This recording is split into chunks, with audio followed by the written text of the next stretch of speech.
Welcome everybody. Great to see you here today for our How Do You Know Things workshop with our two great panelists, Joe and Alex.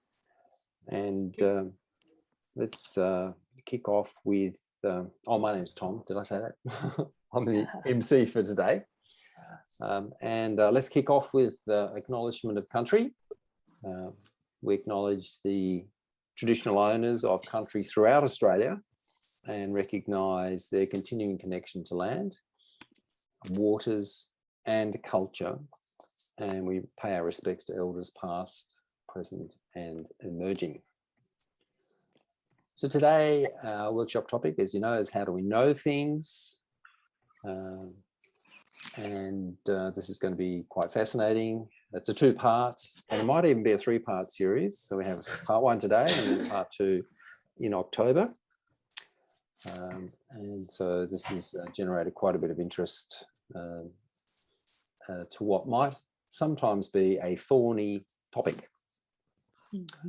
So let's kick off with our vision as part of our spiritual and environmental community practice. Our vision is a guiding light for us through these modern crises, through the turbulent times. Having visions a strong way for us to get our balance.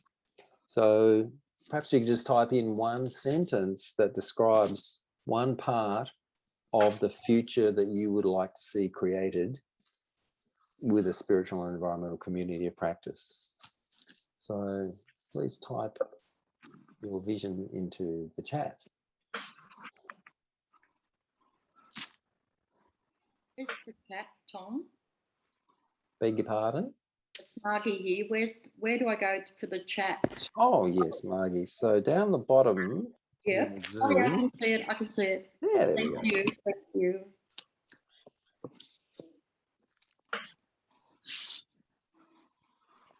Promote and eat regenerative food. So what we have to put in the chat, Tom? Just one sentence about your vision for a sustainable future, for keeping the planet livable. Got it. Thank you. Respect for all beings and creatures. That certainly would help. No more COVID by purifying our environment. A calm state of mind. Environmental friendly. Viewing ourselves as part of nature and not above. Living in harmony with nature, a more green environment. Equality, absence of classes. Nature heals. More meaningful communication. Excellent. That's part of what we're doing today, right? An active, involved and connected community that constantly seeks progress. What great thoughts.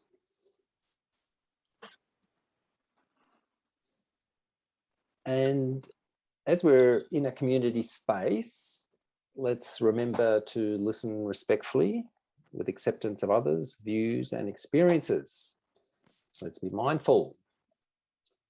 Let's make the spiritual our first port of call. Seeing others, seeing ourselves, being mindful of our reactions and choosing response from the spiritual that you bring with you. And so just to sharpen up listening, let's have a think about levels of listening and do this nice thing here. So from the Presencing Institute, we can recognize this little diagram of 4 levels of listening. And so listening level 1 is from habits or downloading, it's habits of judgment. And so we can just be reconfirming old opinions, judgments. And it's not that any of these are either good or bad, but it's like more about being aware of how we are listening. Level 2, listening from the outside, this is more about the factual side of things, noticing differences. And if we have an open mind, that can be a good way to deal with the factual part of things. Otherwise, we might be disconfirming new data. Another way of thinking about level 2 of listening is being in debate, where, you know, you're taking a position and someone else has got a position and you're going backwards and forwards on a particular point. Level 3 of listening is from within. This is more about being empathetic, having an emotional connection, seeing through another person's eyes, standing in their shoes, as it were.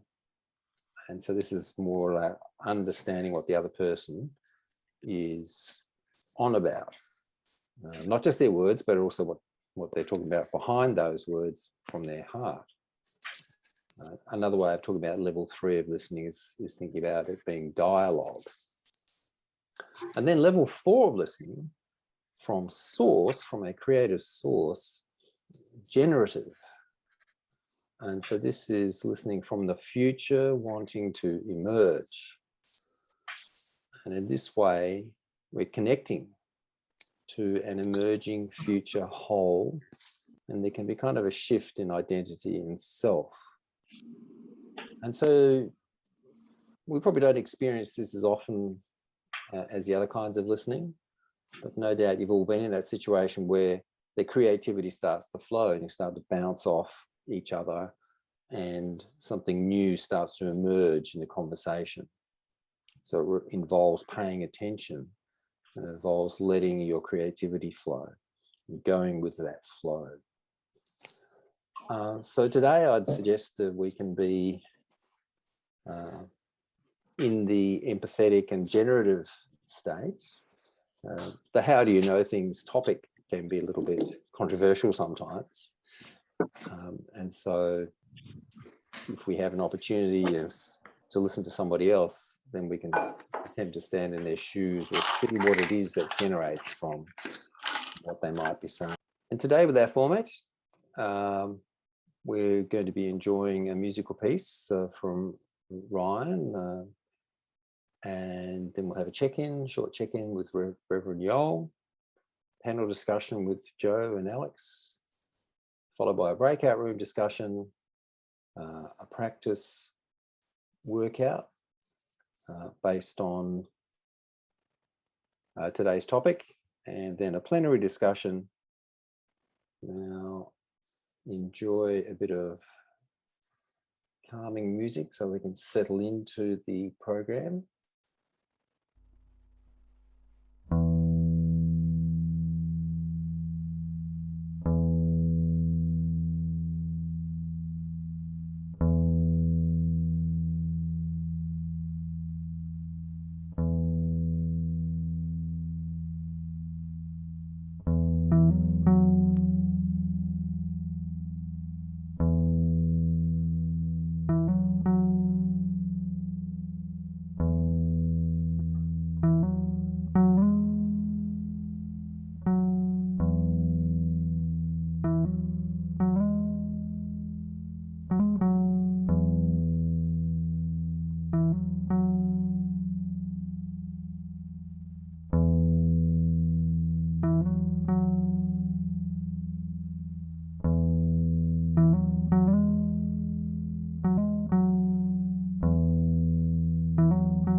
Thank you, right? It's beautiful.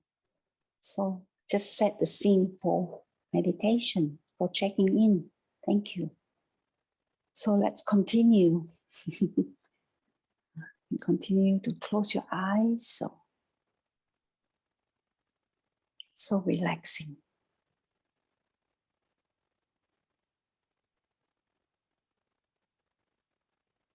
So just be aware of your breath, breathing in, breathing out at your own pace and rhythm. Take your time.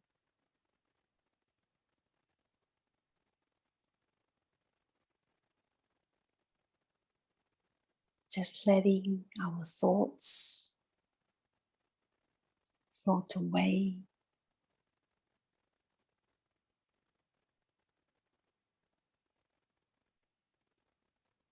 Just emptying our mind. Focus and pay attention to our breathing and letting go.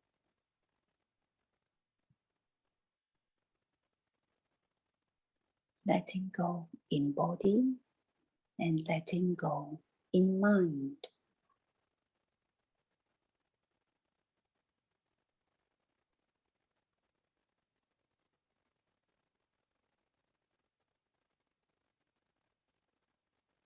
So you don't need to put any extra effort or focus, and just be with yourself. Breathe in and out at your own pace, at your own rhythm.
Breathe in and out.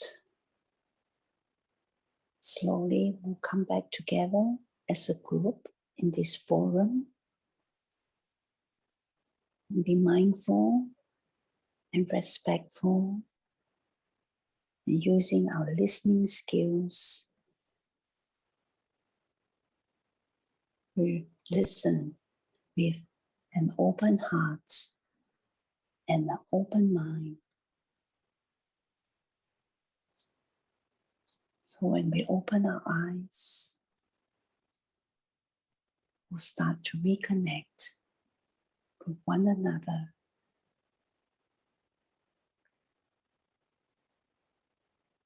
Breathe in and breathe out. Let me introduce our panel for today. Firstly, Joe Blackman, now retired, has worked in food and environmental laboratories for 40 years. She worked at the Environmental Forensic and Analytical Science Labs of the New South Wales EPA and OEH for 23 years and was responsible for quality systems and accreditation of the laboratory for more than 10 years. She has an in-depth knowledge of the importance of rigor and robust research and results. Since retiring, Joe's been involved in bush care and environmental citizen science projects in the inner west, and she also taught yoga for many years. Alex Trauth-Goik is currently a PhD candidate at the School of Humanities and Social Inquiry at the University of Wollongong. His current research focuses on cross-cultural perceptions and justifications for digital technologies and the ways in which big data is being used to govern population as part of China's social credit system. Alex has previously worked as a media intelligence analyst and graduated in 2017 with first-class honours in international studies, majoring in Chinese Mandarin from the University of Wollongong. He has delivered guest lectures on his PhD research at Monash University, University of Melbourne, and abroad for Arizona State University.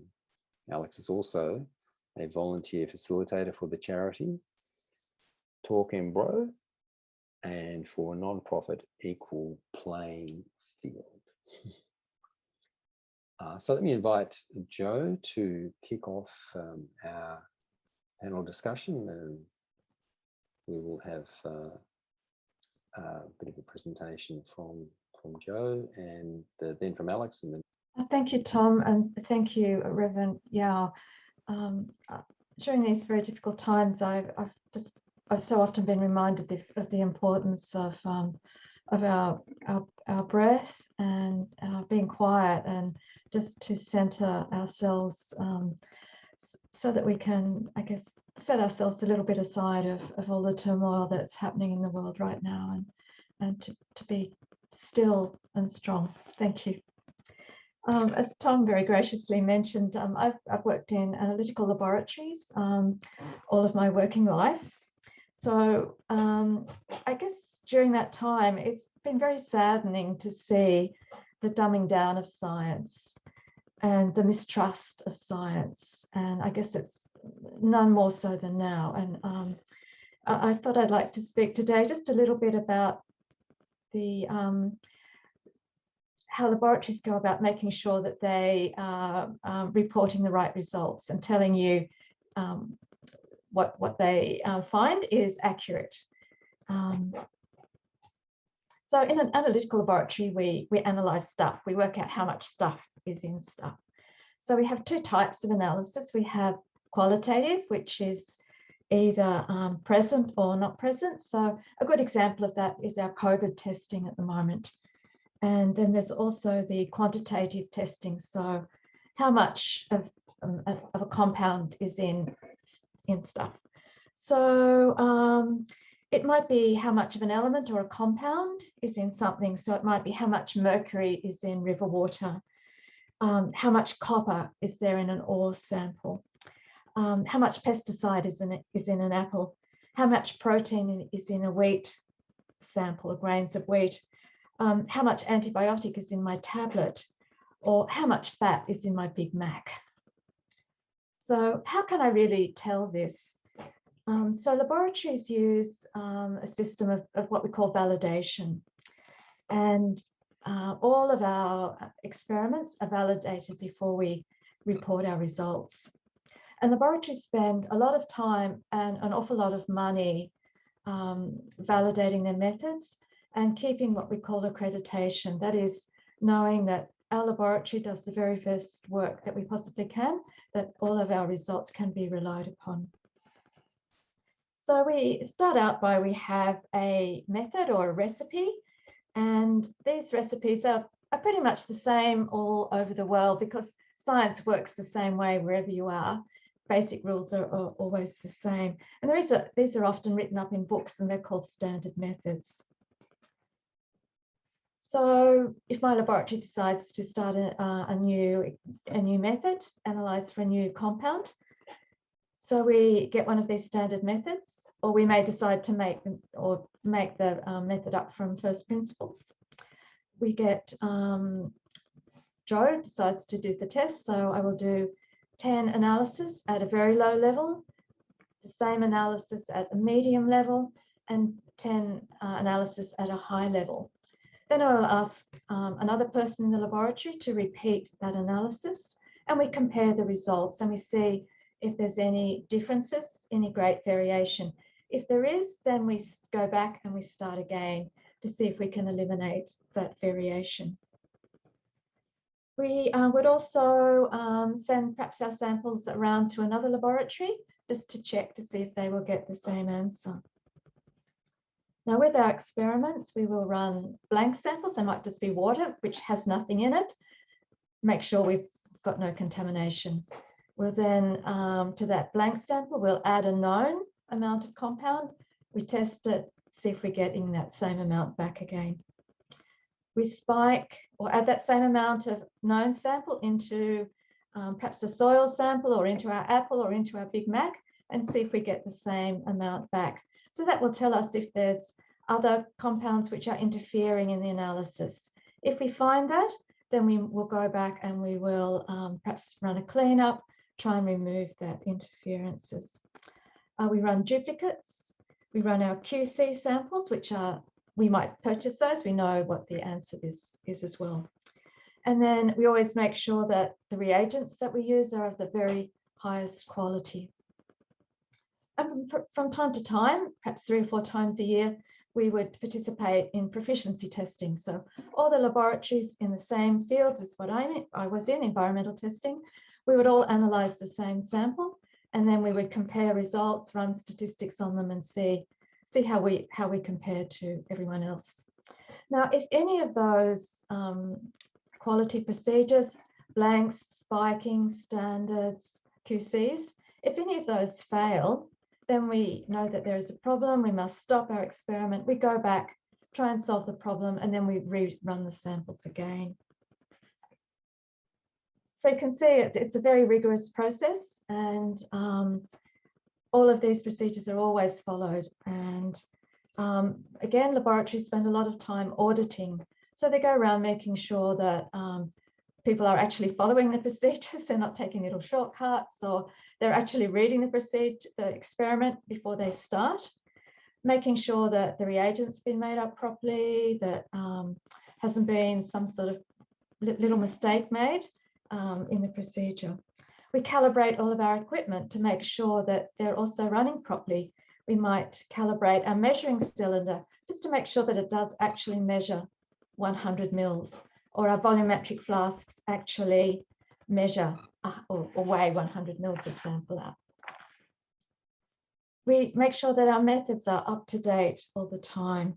We always get our calculations checked by another person just to make sure, again, that there's been no mistake. So it's a matter of constantly checking and auditing just to make sure that everything is correct. And then also we're always working to see if we can lower what we call our detection limits. So how small can we see a compound? And in the 40 years that I've worked in laboratories, that's been the big, I guess, change in our work. It's perhaps when I first started, we were very happy to see parts per million, but now we can see a very, very small part of a trillion, which is, it's mind-boggling when you think really that we can see something so small. And these advances have been made really by computers, electronics, allowing us to measure very small changes in energy levels, in absorbance of light.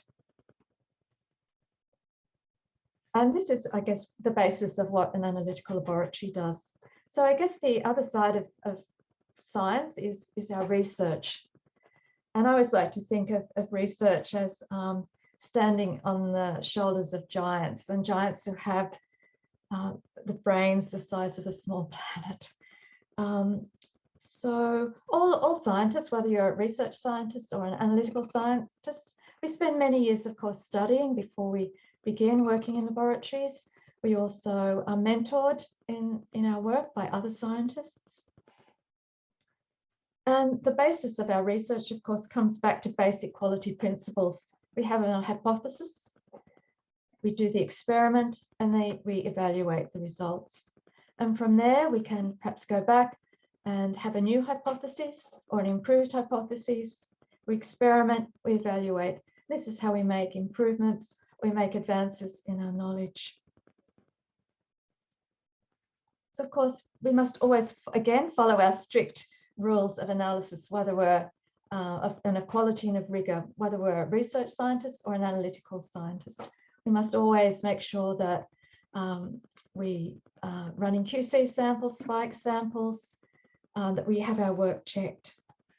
So with our research scientists, of course, a lot of their checking is done through writing papers, and the papers are peer reviewed by other eminent scientists.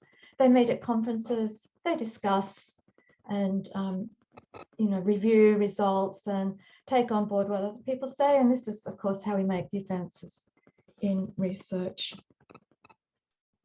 And I just would like to finish off just by some words from Carl Sagan, such an eminent cosmologist. And he said, "We make our world significant by the courage of our questions and by the depth of our answers, and by always keeping an open mind." Thank you.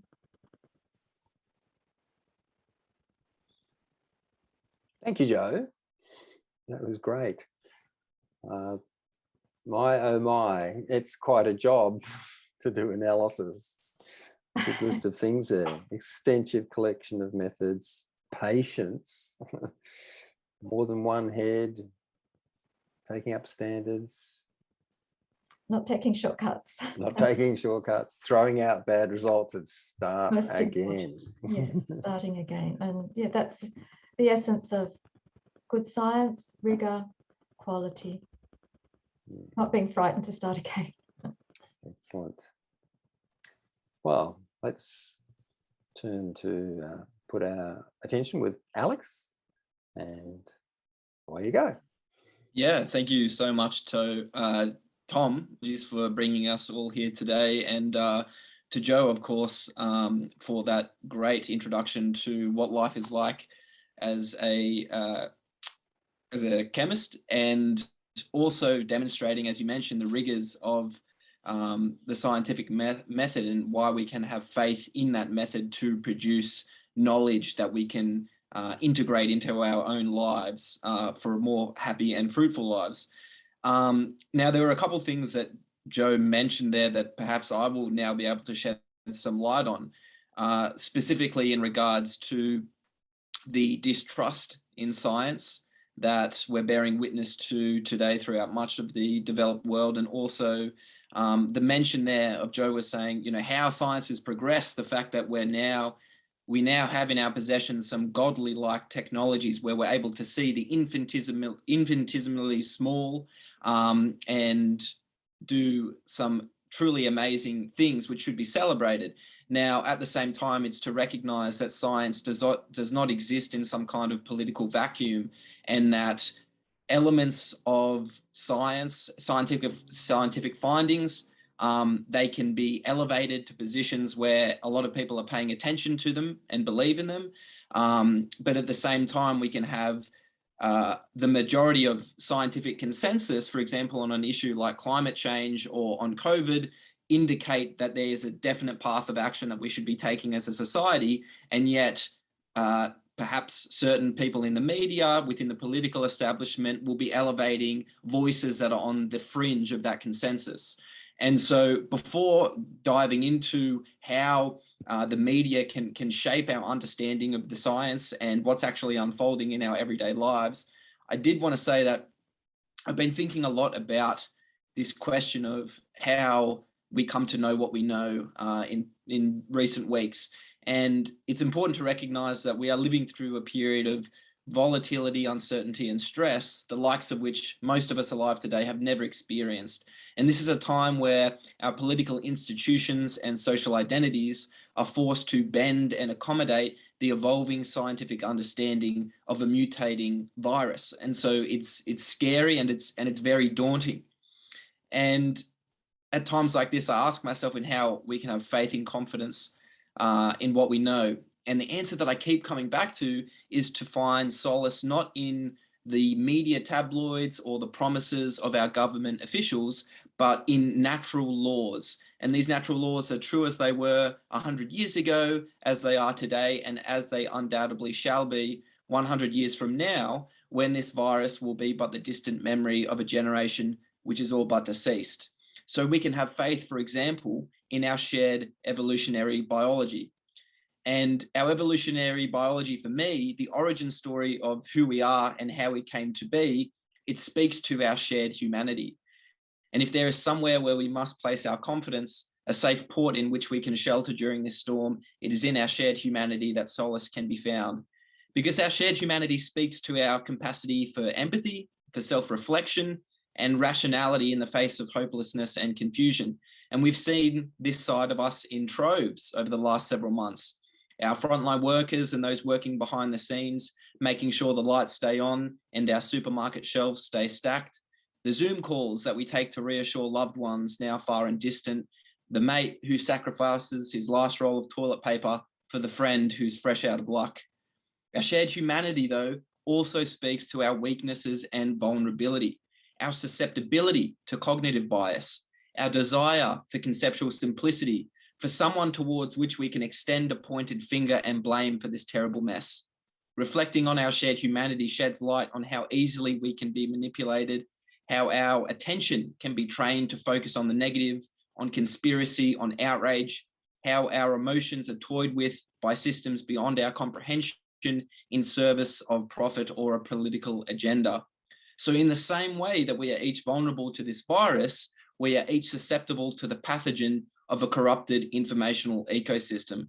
And to really understand how this ecosystem has become contaminated and is corrupt today, perhaps we should go back to the formation of the mass media. Now, there's a famous political philosopher and also an analyst, one of the first analysts of the emerging mass media. His name was Walter Lippmann. And in 1921, he wrote this book called Public Opinion.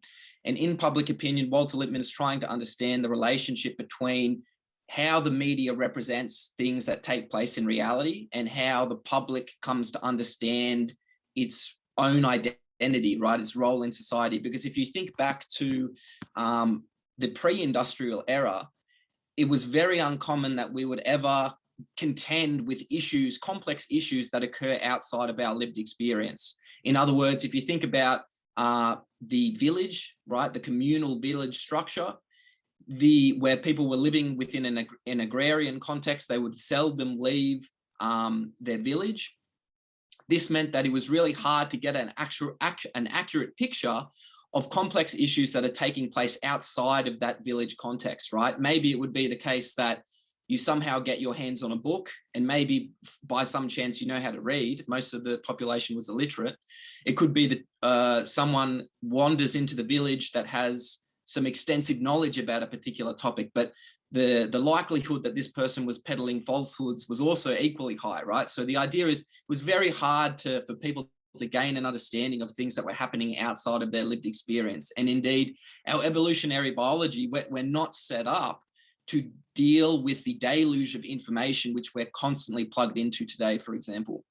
And so with the invention of things like the printing press, right, and with the increase in literacy rates, people were able to gain a much better understanding of complex matters, right, of abstract issues, of things that were taking place in faraway lands, of viruses that you can't actually see with the naked eye, for example.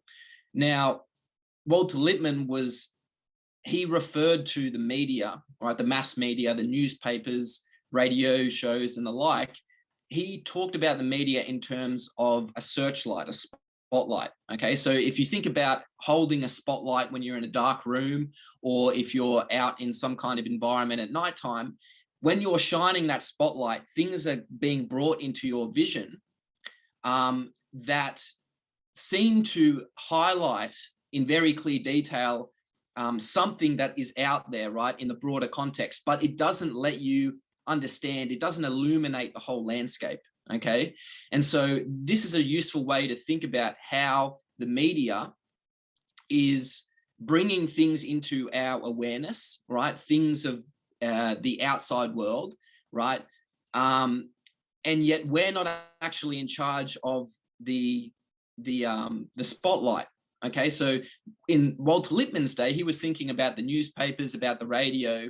Obviously, there's editorial boards, there's members of the public that are funding these different media institutions. Perhaps their political establishment is funding some of these media institutes. And so the spotlight is actually not in your hand. It's someone else that is directing the spotlight and bringing things into your awareness.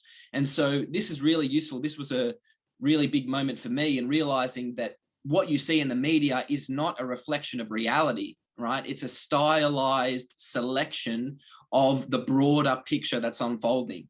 And it's very important for us to realize this, because often at times people will take what they see in the media at face value as being a representation of the broader context of broader reality, when that is simply not the case. And it's not the case with traditional media, but it's also not the case with social media today.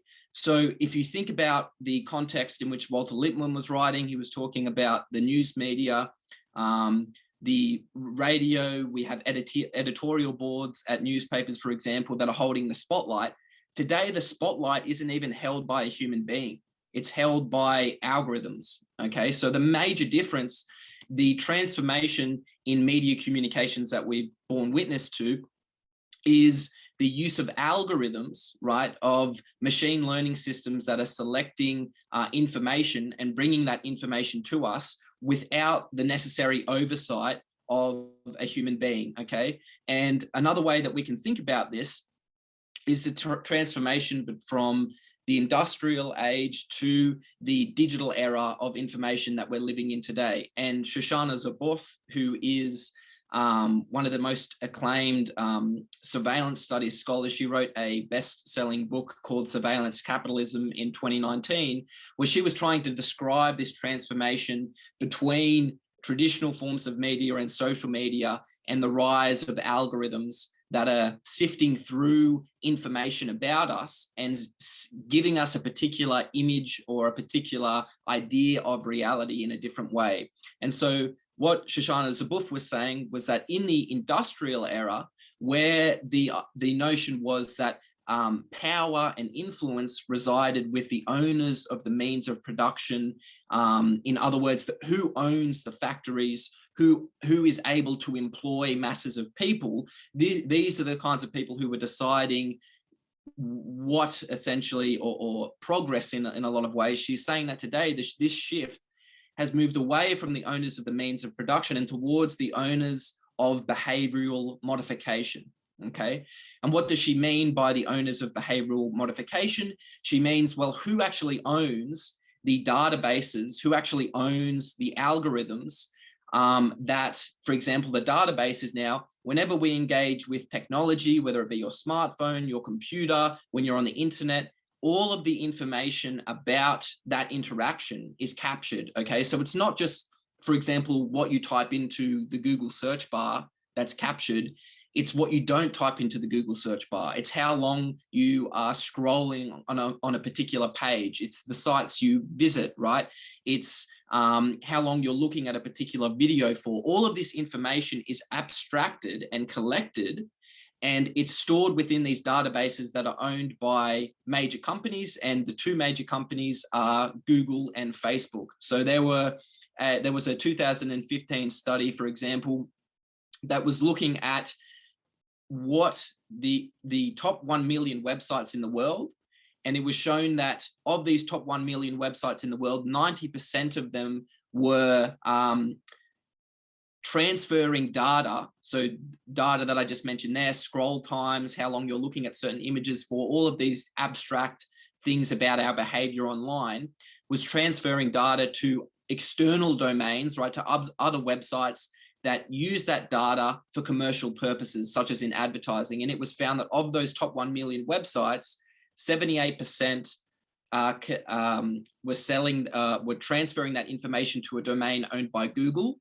and 38% were transferring that information to a server owned by Facebook. Okay, so this illustrates how most of what we're doing online is tracked and mined and traded amongst different companies that are operating in this space, and that information is collected to create a digital profile of ourselves. Okay, so based on our online, our characteristics online, our online behaviors, these companies can very accurately predict the kinds of advertisements that they can give us, or that they can present to us, that will result in us purchasing a certain product. So this is how the business model of these companies work.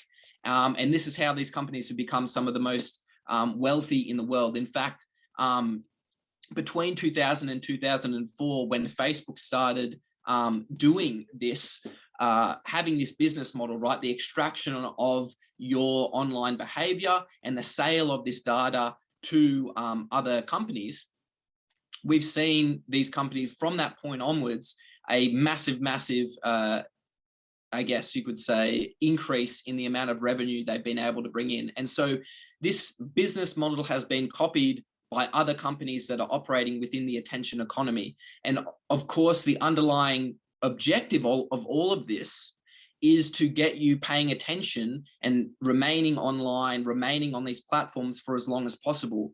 And why is that the case? Because the underlying objective is to keep you paying attention for as long as possible, so they can extract as much information and data about you as possible, and then they can use that data to sell to other advertisers who then sell you something.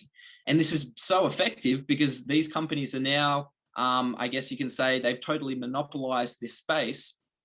And the other issue at play is that because we are now so reliant on these platforms, not just for our social relations, but also for our professional opportunities, it's very hard to divorce ourselves from using these platforms, which is why, I mean, particularly since social media went mobile, we've seen a massive increase in all kinds of addiction to these technologies. And yet our society at large doesn't really ever mention the fact that everyone now is using these technologies to the extent that they are, because I believe it's due to the fact that we have become so inherently reliant on these systems, and we don't need any more example of this. If you were to consider, for example, at the start of this year, when the Australian government was trying to secure a deal for, I guess you can say, the Murdoch press, right, trying to make Google and Facebook pay, or the Murdoch press was trying to make Google and Facebook pay for republishing their content and for broadcasting their content, that Facebook initially said, no, we're not going to cooperate. And our whole informational, I guess you could say, infrastructure was shut down for a number of days. People couldn't access emergency information websites, for example, or pages on Facebook.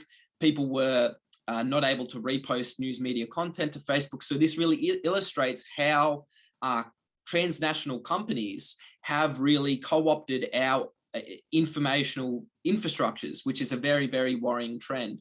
And the other worrying trend is that in when all this information is collected about us, it is fed into an algorithm, right? So the algorithm is the proprietary product or the proprietary property of the company in question.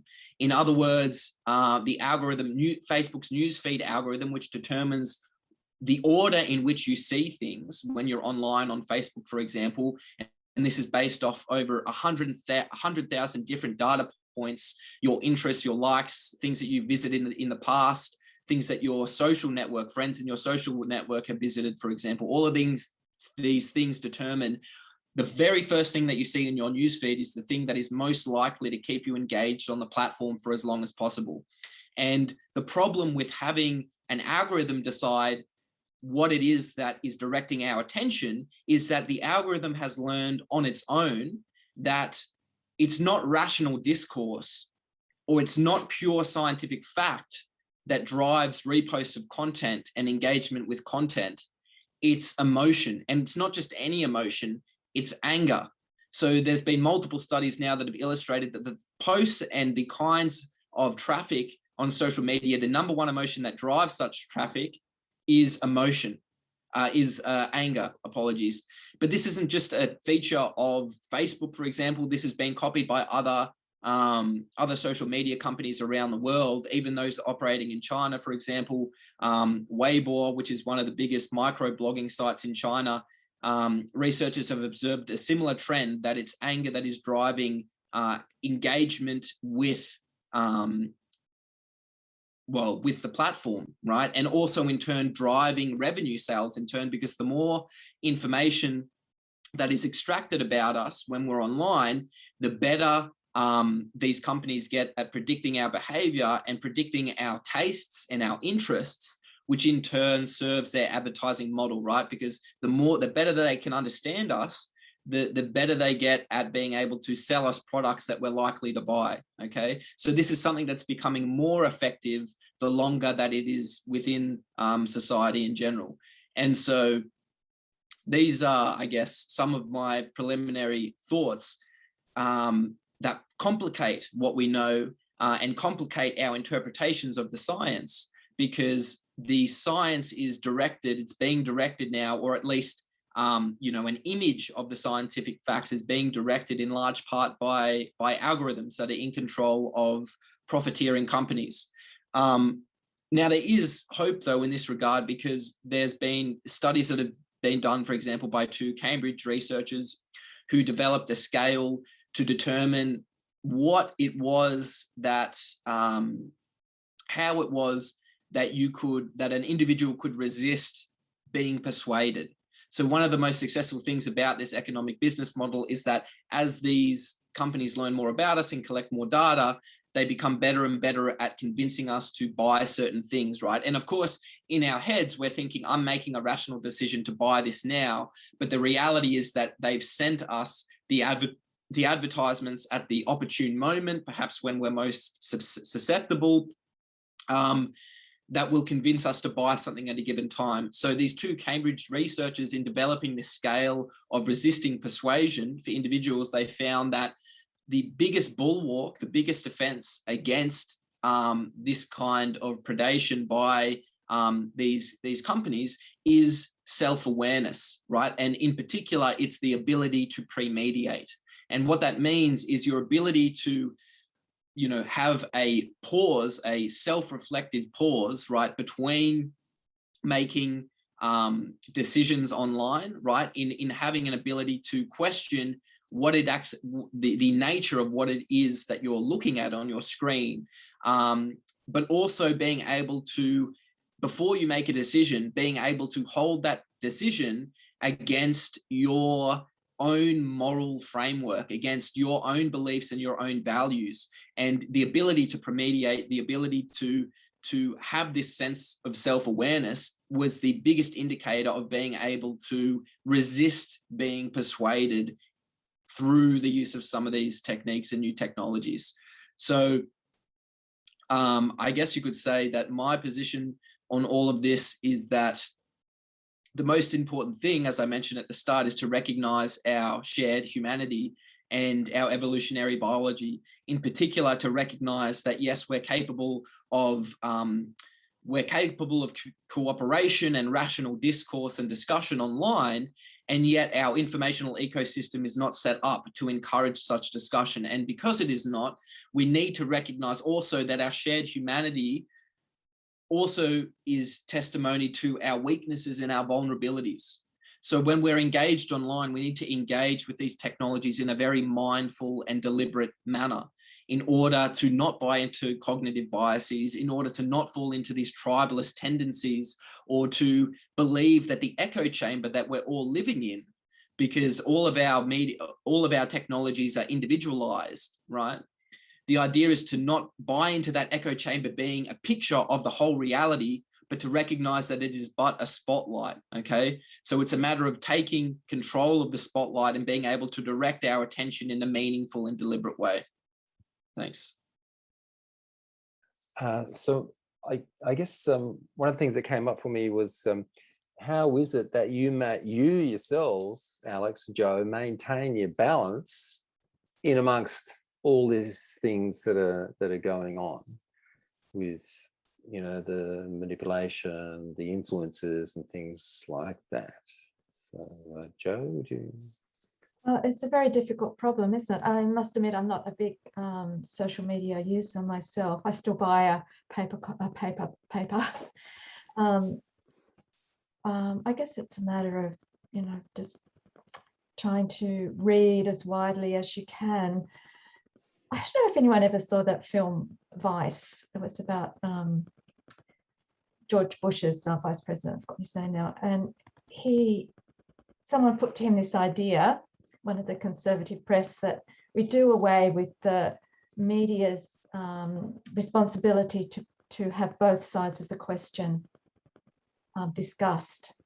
And I think that's had just the most catastrophic effect on our society. And we see really good people being led astray by, like you're talking about, this anger, feeling angry, feeling I'm being taken advantage of, I've been treated badly, people are taking my jobs away from me. And I'm not sure how we can step back from it myself, but that's what I try and do. I try not to do too much on social media. Of course, I look up things on Google all the time, and but I try to watch the ABC and SBS.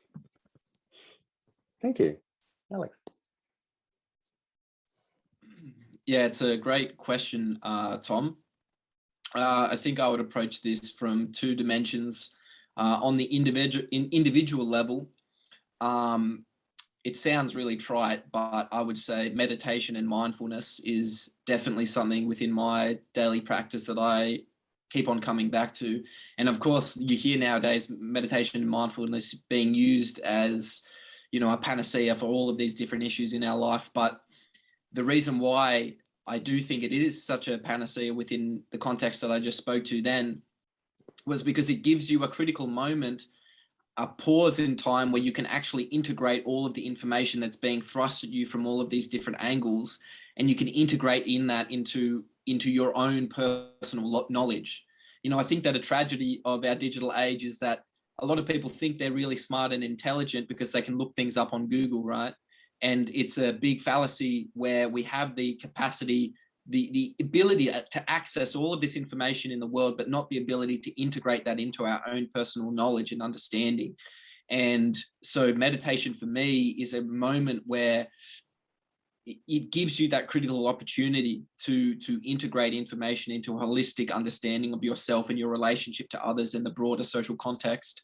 The other thing that I would say is that it also gives you the ability to pre-mediate, which, as I mentioned in this study done by these two Cambridge universities researchers, the ability to reflect critically on your actions and think, why am I actually tempted to buy this, this clothing, right? This piece of clothing. Is it because I really need it, or is it more likely because I had a bad day and I'm in a bit of a slump and I need some external validation, right? These kinds of critical evaluations of why you're engaging with the technology and choosing to behave in certain ways.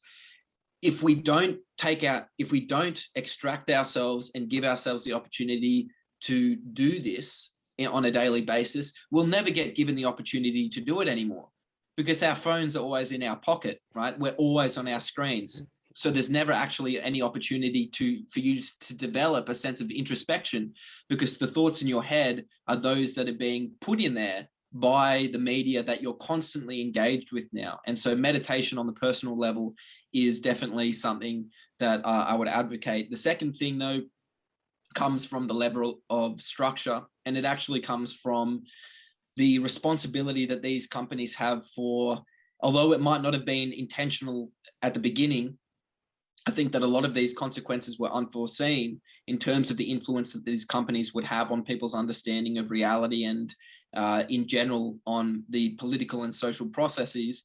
At the same time, these companies need to take responsibility for the kind of content that appears on their websites, essentially, and on their platforms, which is tricky because it's like there are opportunities for you to have a design feature. For example, there's a team of researchers in X, for example. It's led by Tristan Harris, who's the ex Google design ethicist worker. Yeah, he was the ex Google design ethicist back in the day, but now he runs this non-for-profit, the Center for Humane Technology. And what they're saying is, look, if we have the capacity to direct people's attention and to undermine our human weaknesses, surely we have the capacity to use these same technologies to bolster our strengths, right? And to enhance dialogue and to bring in rational discourse, right? And we do have these technologies, but the ability to tailor our informational infrastructures in ways that is conducive to rational discourse, to a healthy common area that is so vital for the function of a democracy. We have the capacity, but the issue is that it doesn't meet the bottom line of maximizing attention and maximizing engagement, which is why when you're on Facebook or Instagram or some of these other platforms, or TikTok, whatever it may be, the infinite scroll is a great example of this, right? Because at no point in time is there an opportunity, a stop in the environment, right, where it forces your brain to click out of one context and switch on to another context, right? The point of the infinite scroll is to keep you infinitely scrolling, right? To not have a pause of critical reflection. So you could exactly. So you could design, you could engineer a more opportunity for critical reflection, more opportunity to disengage from the screen and engage in a meaningful way outside of, you know, the context of only social media. But because it doesn't meet the bottom line of maximizing attention and profits, it's not adopted. These strategies are not adopted. That's awesome. Thank you so much, Joe and Alex. Let's take a pause now and go to discussion in the breakout rooms. So Ryan will organise that for us right now. That's great. What's the suggestion is, like, how is it that we can put this ideas and information into practice in a spiritual and environmental way for ourselves? Could I ask everybody to just type into the chat what thoughts that might have come up in the discussion and what they were thinking during the breakout rooms? So this is a great way for us to, well, not just share what we've done, but it's also a great way for us to get an idea of what we're all thinking about, and so we can see ourselves as a group. And because the chat, you know, everybody can type, whereas when we, you know, if we ask people just one by one, then we can't get through everybody to hear their voice on that. But this is a great way of understanding that. Shared humanity, the shared emotion of anger contributing to mob behaviour and protests during lockdown. Coming back to our own inner wisdom is a great way to know. It is a good thing, isn't it? I think. Basically, how fortunate I am. A rethink on the ethics of social media, of bringing balance. Each side may have a valid argument. Facebook's real purpose is sharing happy snaps. Take responsibility for what we wanted to know, what level of knowing, and why do we want to know? Alex mentioned about how it changes our view of reality. I think it's further compounded by the fact that reality is relative. It's interesting to hear Ling come back to nature's laws, the spiritual laws, both of which are the average person, generally speaking, unaware of, and it's not something we're often educated on. People are a bit lazy and not prepared to make the effort to reuse and recycle. Front of mind is the challenge of COVID misinformation and communicating with others who have very different and very fixed views based on their Google research. Dr. Google. I believe that people who are protesting are doing what they need to do in order to let go, and doing at a time where less people are at risk due to lockdowns is the ideal time to be heard. Helps them feel better inside. We don't know what they would do if they weren't able to protest. She actually wanted to hear your thoughts on misinformation circulating, why it exists in first place, the purpose or intention behind it, who is behind it, and secondly, how it becomes so heavily circulated rather than be responsibly regulated. Thank you, Alex. Yeah, of course, this idea of conspiracies is something that is at the forefront of everyone's attention and mind. And at first, I would, the idea of these conspiracies tend to have a way of evolving. Often they don't have a particular mastermind, for example, but they can evolve somewhat organically. Now, the reason why they're allowed to proliferate is because until very, very recently, and today it's quite a hodgepodge of an operation, but there was no, content moderators of information on platforms like Facebook they didn't care about misinformation, because again, the bottom line is keeping everyone's attention focused on the platform for as long as possible. So whether or not something is true or false doesn't really come into the equation. The algorithm doesn't care about that, which explains why there's such a proliferation of these ideas. It's also the case that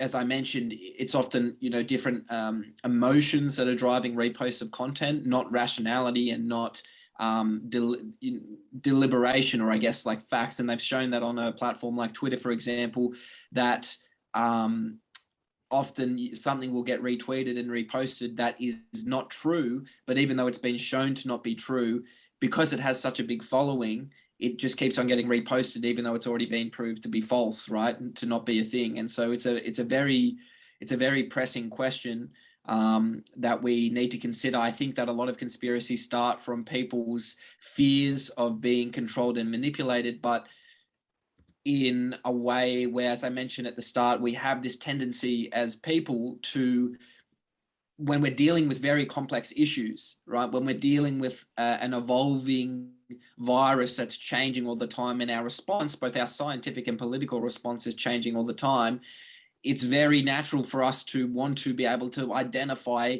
a them, to identify a they that is responsible for this, like that they're trying to control us. And often at times you'll see this theme of identifying a particular person or target or an entity that is specifically trying to manipulate you and shape you, when in reality we're living in a very complex world where a lot of things are interdependent, and a man can become infected in China with a virus, and this spreads to the rest of the world very quickly. Now, that doesn't necessarily necessitate that there needs to be some kind of designer or someone who's responsible for this, but we have a natural tendency to associate things that are both good, things that are good, but also things that are bad in the world with someone or something that we can point to and say that is who is responsible. And if you look at the major conspiracy, a lot of conspiracies, they all have this major theme of, I guess, pointing to specific actors or organizations as being the culprit for very complex issues. Yeah, that would be my response to that. Thank you, Alex. And Joe, a question for you from Craig. Taking into account the economic side, have you seen in your time an economic outcome becoming a major goal from corporations? And has this led to changes in scientific procedures? I'm afraid, unfortunately, I have seen it, not in labs that I worked in, but when we moved to this self-regulation within, I used to be in the food industry, and there was this move to self-regulation that people will, of course, they wouldn't let a bad product out, but when you've got the bottom line and they they will say instead of testing every 10 samples, 10th sample, we might test every 100th sample. And then we go, oh, well, we didn't need the lab after all. We'll just send the odd one out to a private lab. And that's very common now. And mining companies used to have their own labs. Now they subcontract it all to commercial laboratories.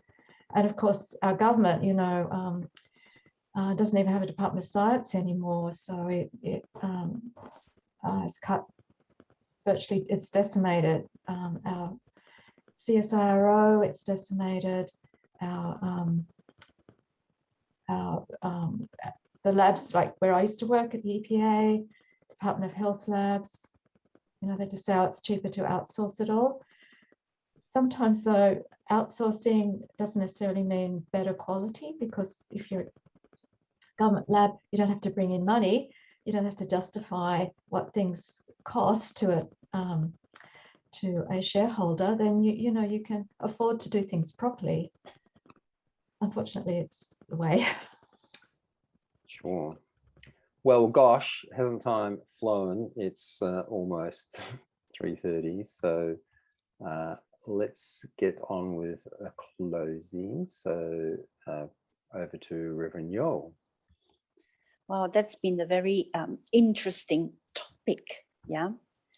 Well, I think how we know things probably goes back to, you know, maybe our education, our cultures, everything comes everything that makes us an individual comes into play. So like in today's world, when you're talking about science and social media, so it doesn't, we are faced with it every day. We faced with it. I guess you can say the dynamics can change, and that can change the result. So even in science, the relativity principle could change the end result. And we are, you know, faced with a lot of this every day, you know, whether we buy a coffee, or, you know, whether we drink water, the quality of water could change the result. We said we drink tea, you know, if it's organic tea or water, the quality of water can change the whole thing, you know, the taste of the tea. So I think it's ever revolving, you know, ever revolving. And social media, we are faced with it every day. And you can say that people come to our talks today is because of our promotion on Facebook and everything else that attract people to come. So I guess that's a very important point that Alex have made, is that we do not control that spotlight. We are exposed. We are very exposed. So the most important thing that, you know, he has highlighted, and I fully endorse and agree with it, is the self-awareness and the self-reflection. So in our meditation practice, so the mindfulness is that great platform. The mindful meditation platform helps us to be aware of our thoughts and reflect on our behavior. So without that, we could be easily kind of, you know, swept away with the flow of the social media. We could be sort of, you know, follow the spotlight, and it could be very misleading. So unless we are aware of our behaviors, unless we can self-reflect, you know, we could go with the wrong mob, so to speak. So I congratulate, you know, both Joe and Alex for bringing these very important points to us. So we have to be ever vigilant. Thank you very much. Thank you. Thank you, And Reverend Yo. That we was could so do the beautiful. 4 verses. Yeah, sure. So we transfer merits to all sentient beings and to all the members who have joined us today. May kindness, compassion, joy, and equanimity pervade all worlds. May we cherish and build affinities to benefit all beings. May Chan, which is meditation, Pure Land, and precepts inspire equality and patience. May our humility and gratitude give rise to great vows. And before I go, so I just want to remind you, next month is it the 4th of October? So we have 2nd. part 2 of how we know things. So I hope we can get into the neuroscience of it. I'm really interested on that. Thank you very much. And we have Bhante Sujato and Dr. Nan Tien Levy. We have our special speakers for next month. Thank you very much.